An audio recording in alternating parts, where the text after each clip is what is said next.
High in the snow-covered Alps, Roman scouts stared in disbelief. Elephants, war elephants, trudging through icy cliffs, led by a man whose very name made Roman senators tremble. Hannibal Barca, the Carthaginian general from North Africa, wasn't just fighting Rome, he was humiliating them. Carthage, located in modern-day Tunisia, was a wealthy and powerful African empire built on maritime trade, ingenuity, and military excellence. At its height, it rivaled Rome itself. But Hannibal wasn't just another general. He was a strategist centuries ahead of his time, raised from birth to despise Rome. When the Second Punic War erupted, Hannibal did the unthinkable.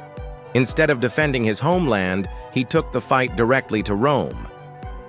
He crossed the Pyrenees, the Rhone River, and then the Alps, a feat so dangerous, so insane, that even today it is considered one of the greatest military maneuvers in history.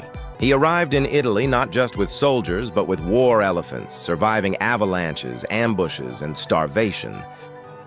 Then he unleashed chaos. At Cannae, he encircled and annihilated a Roman army of nearly 80,000 men, one of the bloodiest defeats in Rome's history. The battlefield was soaked in Roman blood. No general had ever done what Hannibal did. He was brilliant, ruthless, and impossible to predict. Rome panicked. Children were told bedtime stories not of monsters, but of Hannibal at the gates. So why is his African origin almost always downplayed?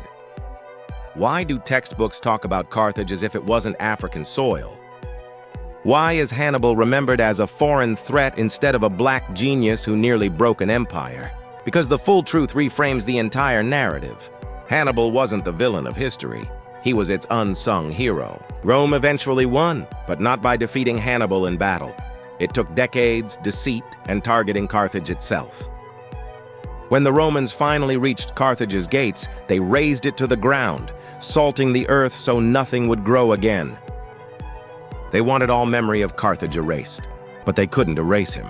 Hannibal's tactics are still studied at military academies around the world. Napoleon admired him. So did Eisenhower and Patton. And yet, how many students today know he was African? The silence isn't accidental. It's calculated. Because when Africa's true history comes to light, it tells a different story. A story of power, brilliance, and resistance.